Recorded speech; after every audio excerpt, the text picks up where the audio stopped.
The best way to know Kamora is to witness it from above. From glinting metal spires, one can bathe in twilight hues, watching strange poisoned lights dancing over the city, briefly illuminating the horrors below. The hissing of grav vehicles as they crackle over the arena. The distant burn of souls as their sanity is snuffed out. In the past few weeks, I've come to see a new side to the Dark City. Kamora, the asylum, whispers a silence that few can hear.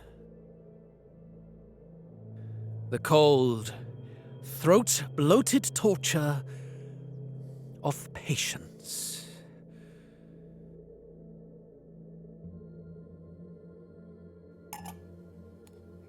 Soon. Yes. Soon I will use you.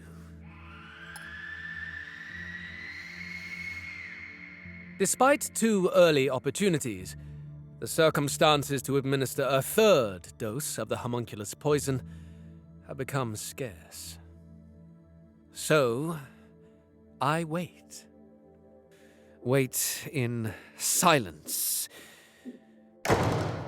Days have turned to weeks, and weeks to mania.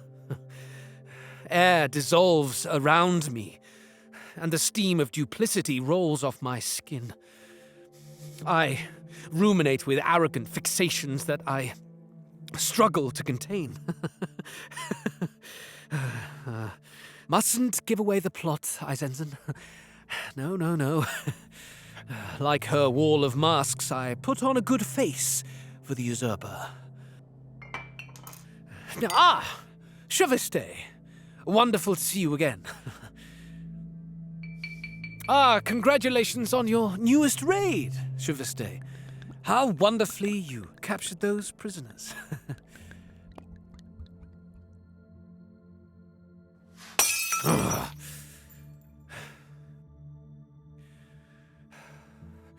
This is my keep, my city, my Kamora.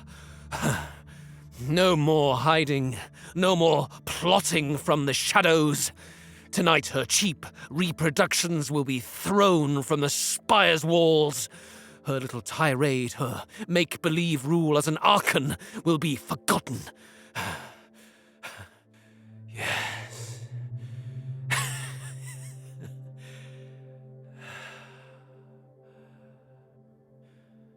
Her time has come.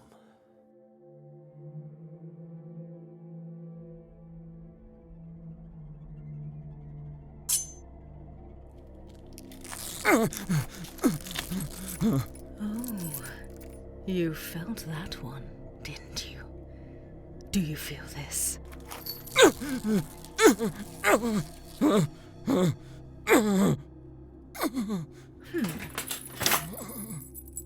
Monkeys are too basic to understand this euphoria, but pain and pleasure exist in the same part of the brain. Do you know why? You are coded to seek pleasure and avoid pain. That is how you are built. Drukhari, on the other hand, our processing was disrupted. Like mice, we once cowered at the potential for punishment and sought out rewards. But we grew. We came to see them as the same thing. A sip of water tastes the same as a lash. I will hurt you until you love it. Who is it? Apologies, Archon. The Supreme Lord has sent a letter. Coming.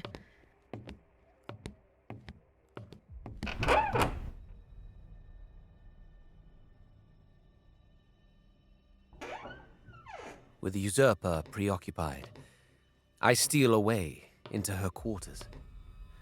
The last dose is an important one. Attached to something she can't help but want to touch and control. Something she holds precious and dear.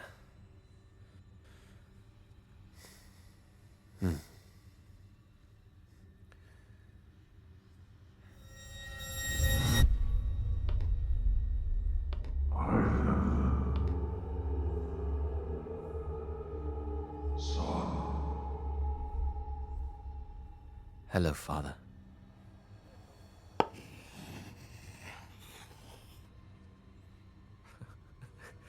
I stand now,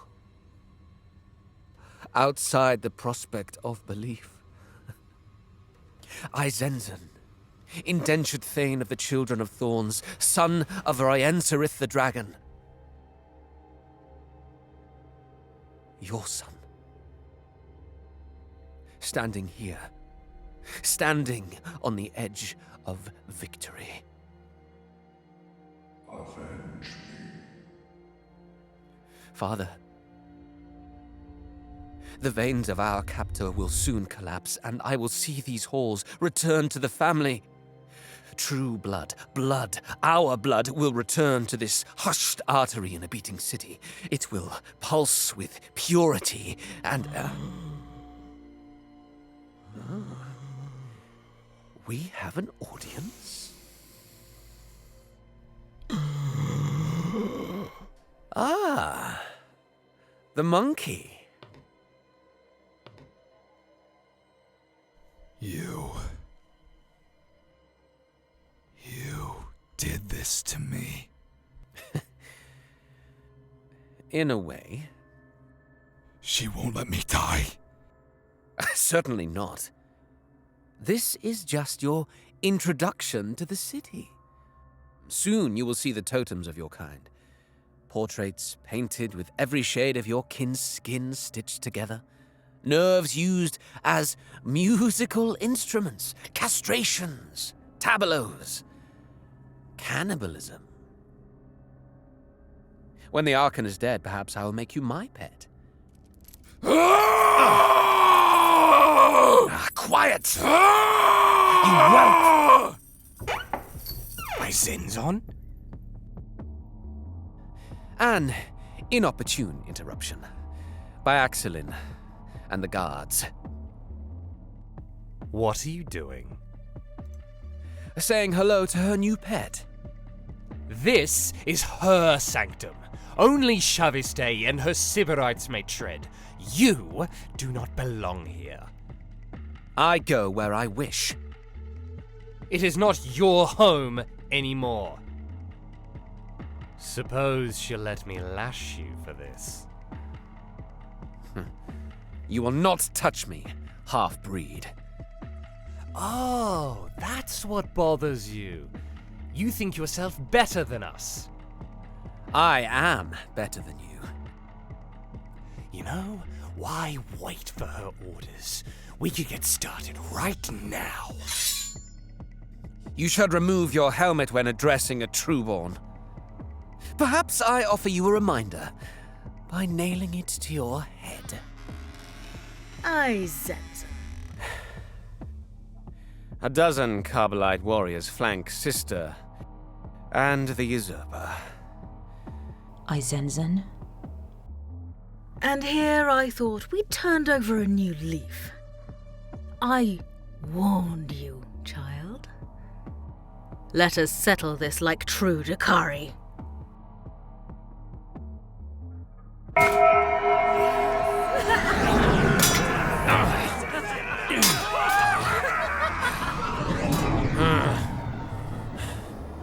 The arena, I must admit, from the ground level it looks far less appealing. I assumed you were up to something, biding your time with flattery and pleasantries. No words. In the dirt near the gate, I see a jawbone. No clue to its former owner. Looks like your restlessness got the better of you.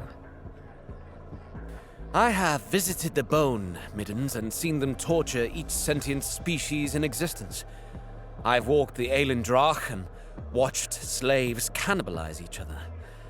Fighting in the middle of the pit. This is a new sensation, and not one I relish. Fight your way out, and I'll consider our feud settled. All you need to do is survive. Shouldn't be difficult for a clever soul like you. You seem to know everything. Archon, I will fight on behalf of my brother. You will do no such thing. He's a restless fool. Pay IZENZON no mind for trespassing. Your true blood kin was born broken, my child. He has no idea what it's like to fight his way up from the lowest streets. Not like I had. I shall have this education beaten into him. The odds aren't in his favor. Then it looks like you're about to become an only child. Close the gate.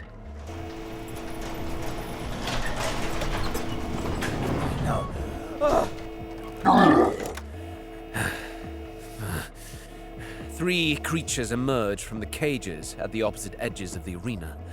An orc stomps forward first. It needs no excuse to fight. It bashes an axe along the ground and steps into the light of the Colosseum. Second is a monkey, bare-chested and covered in imperial tattoos. Third, a Tau, some veteran based on its grizzled features. Its red eyes and facial slit flare as it stares down the competition. 3, 2, 1. Begin.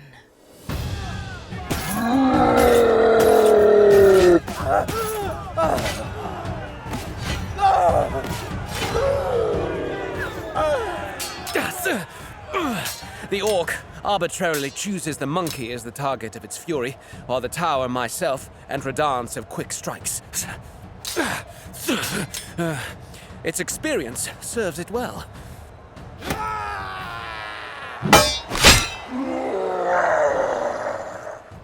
After a brutal thrust from an axe that leaves it staggering, the orc grabs the monkey by the elbow and knee and pulls it apart like a bird's wing.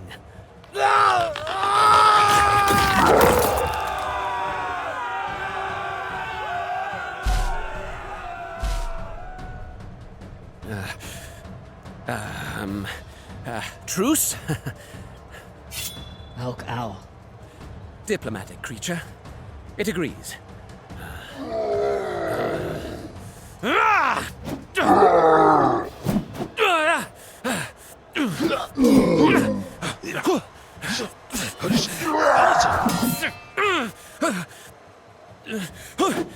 It's easy to see who's more driven in this encounter. The Tau and I fight for our lives, but for the orc, this is a game.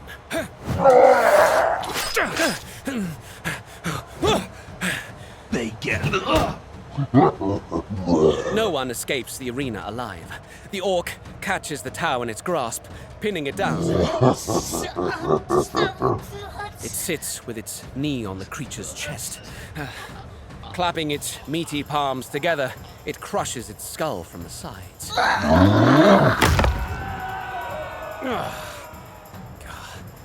Shattering its facial bones and stretching its mouth open, the impact narrows the creature's head and shatters its face.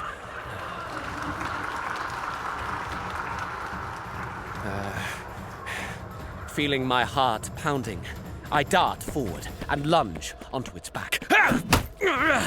I spin my gauntlet serrated edge to face me and catch the orc in a headlock, digging the teeth into its throat.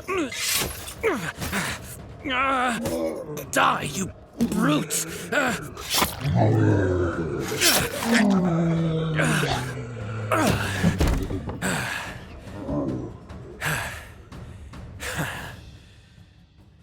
The animals around me lay prone in halos of their own blood.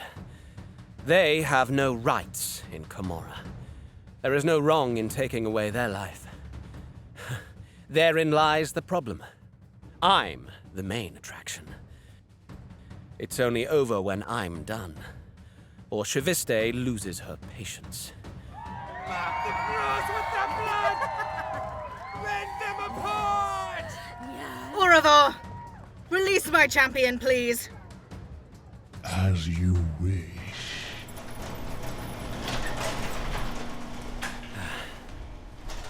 Huh? What?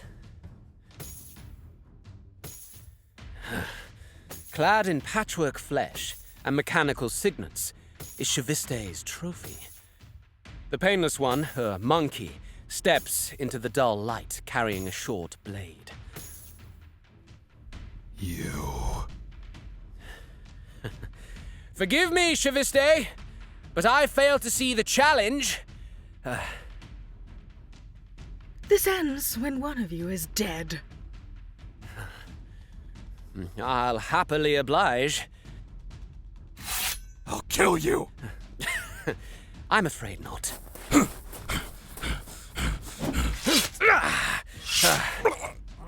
He tries to sidestep my strike and almost does, but not quick enough.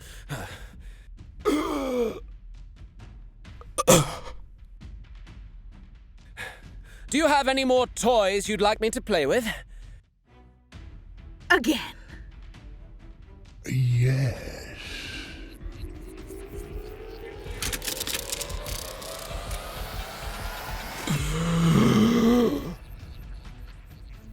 That's a nice trick.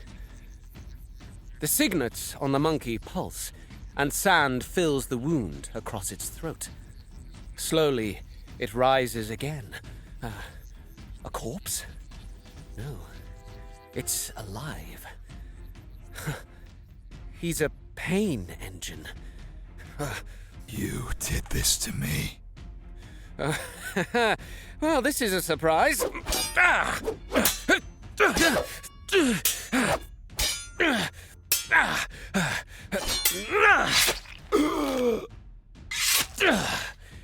Piercing its skull, a fatal blow. Best stay down and let the adults talk, monkey. Again.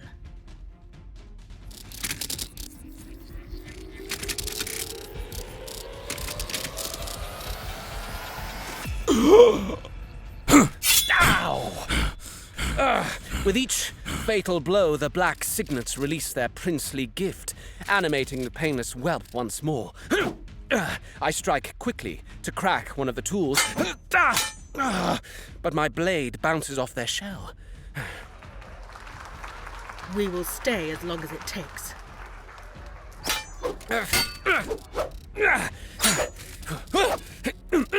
Oh, you are relentless! Are you getting faster? When you die, I die. Well, if you say so.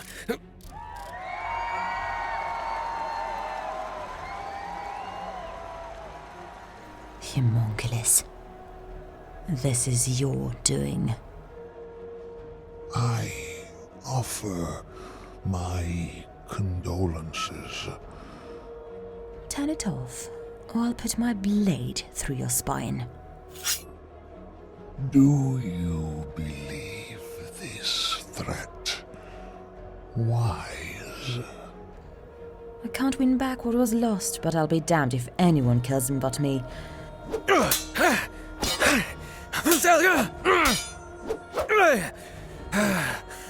That idiot in the center of the arena is my brother, after all. Last chance. As you wish.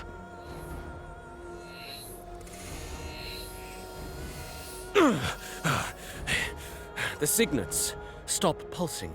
Huh? I look up into the arena, and my eyes catch with my sister's.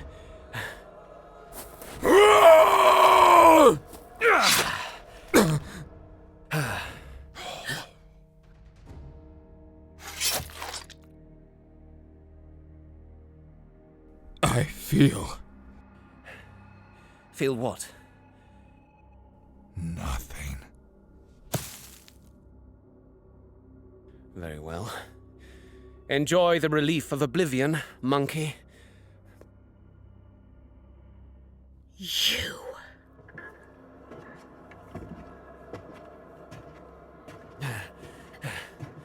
There is no restrained beauty to her movements.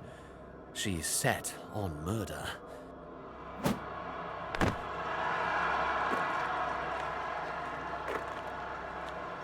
You wanted your chance at me so badly, whelp. Here I am. Your blade looks dull. I'll scalp you all the same. You'll be rid of me at last.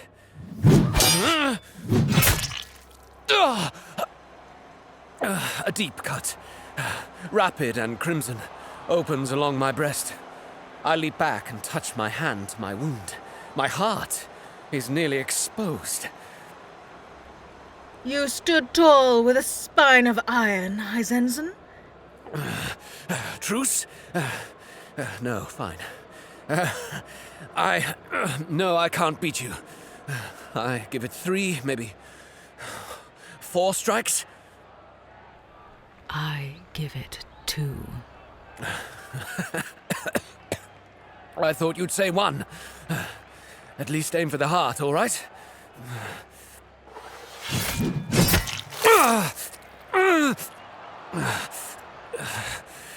2, yes.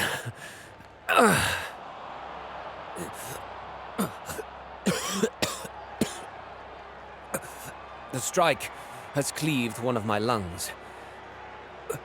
I lay on the ground and keep my breathing slow. I run my hand to my breast and slick my fingers across my wet chest. I reach up to my face and run my blood-streaked hand across my cheek. Admit it. You're going to miss me.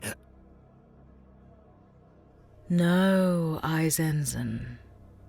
I think in the scope of our long, decadent lives, you are just a footnote. I will forget you. Forget all of this. You'll barely be a blink in my long reign. The usurper bends down and hovers over me. You think Trueborn to be untouchable, that no one would ever dare to lay a finger on you. It wasn't that difficult after all. I saw you, your family, and I reached out and I grasped it by the throat. I'll put you right next to your father.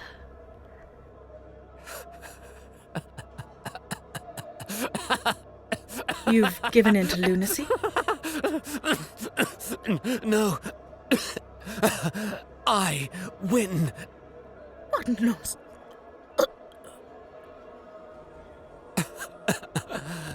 It begins with a numbness in her lips. When she missed, she hit my vial. She begins to salivate, and her gums blacken. It only takes a couple of seconds for her posture to change. She crooks backwards, her feet dancing like she's walking across a bed of burning coal. Within her neck, muscles begin to engorge, bloat, and boil. What? How? You like to play with your prizes. I ran its contents across my face with my blood. I knew you wouldn't resist toying with me. I am not a toy to be played with. But I played you. You worm!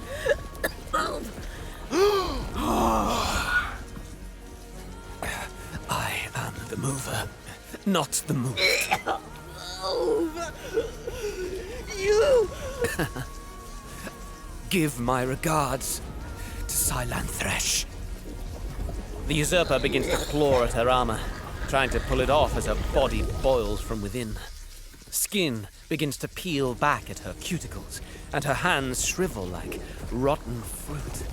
Cradling her chest in pain, vapors pour from her mouth as we witness a spectacle of glorious death. Should kill you! Her ribs explode outwards, wrapping around her like a cage. One by one, each organ bursts out, transformed and blossoming like sinful flowers. The poison is overzealous in its sickening completion, and it is a feast for the eyes. She assumes her dream at last. She becomes something else, repellent and alluring in the same breath. A horrific beauty.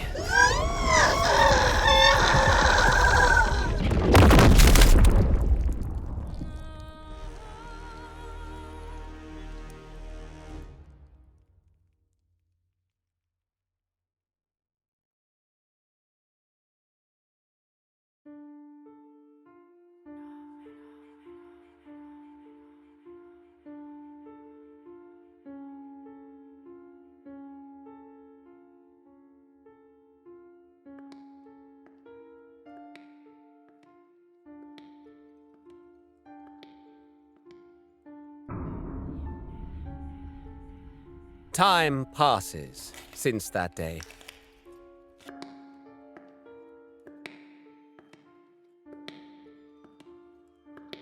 IZENZON.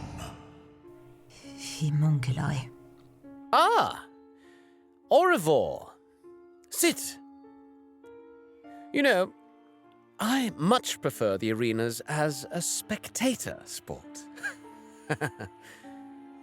Are you pleased? I am momentarily satisfied.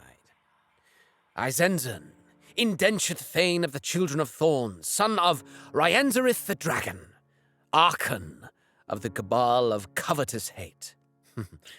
The prince has at long last taken the throne. You feel joy. No, not joy, but much happier. The battle is over, and I have won. The halls return to my family. SHAVISTÉ is dead. Vengeance served by my hand, with your assistance, for which I'm grateful. I respect your discretion. Should anyone hold any ill will, I'll be sure to inform them of your involvement. That was a joke, friend. But perhaps this is why you are here. To exact some payment. Your sister? Are you sated? No. But who among us can claim to be? Only one of us could ascend to the throne. She abdicated. The witch cults are a good fit for her. There is always someone above you. What? You will be a stronger executor of his will. Whose will? If it's all the same to you, I believe this is the end of our conversation. Goodbye, IZENZON. As the homunculi leaves, I see he has left behind a card.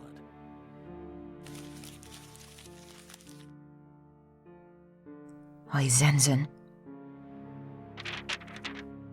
On it, the symbol of the cabal of the Black Heart.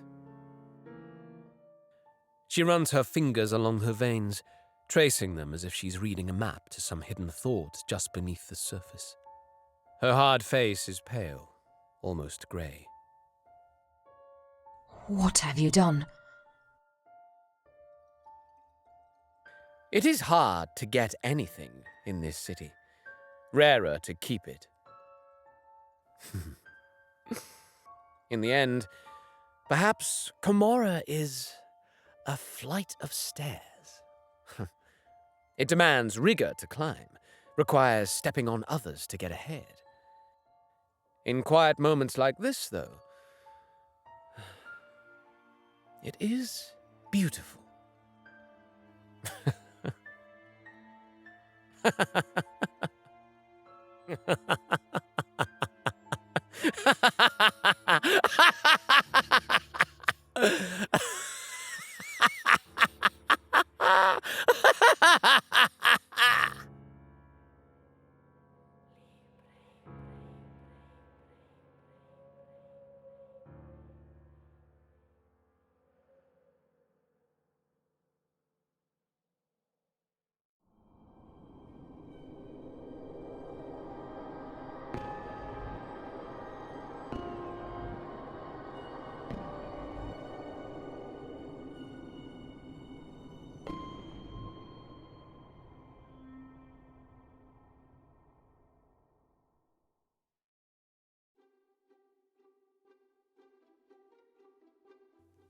Hi there, Colin here. Thank you so much for listening to this production of Three Chances. Now, if this is your first time tuning in, Cold Open Stories produces a wide range of content, including short stories, writing contests, and full cast audio dramas like the one you just heard. On our website, you'll find unofficial stories set in the universe of Warhammer 40,000, where you, the listener, can read, write, and perform. It's a great way to build community and share stories worth telling. Now, all levels of experience are welcomed, and these are fan productions, so whether you're a writer, an actor, or an unfortunate captee of the Drukhari, please check us out on coldopenstories.com or on social media for the latest release. Three Chances was written and directed by Colin DeGraff. It included music by Robert Renato Hack, with cover art by Orneris Terenzi. In this story, you heard the voice talents of Joseph Tweedale, Sala Vakevainen, Sarah McManus, Kaylin Harbert, Cooper Mortlock, Dylan Duck, and Ryan Negron. Supporting voices by Hannah Helwig, Rylan Woodrow, Jonathan Bruce Hunt, Josh Portillo, Paul Reinbach, Dante Majors, Kelsey Poppin, Torian Brackett, Stephanie Tobin, and Diana Helen Kennedy. Now, one more thing before you go. We're coming up on our 3-year anniversary of Cold Open Stories. To continue to grow, we need your help. Make sure to follow Cold Open Stories on social media and share our tales within your network. Tell your friends, your hobby shop, anyone who will listen. Without you, none of this is possible. So please, spread the signal, and we look forward to seeing you again with our next story.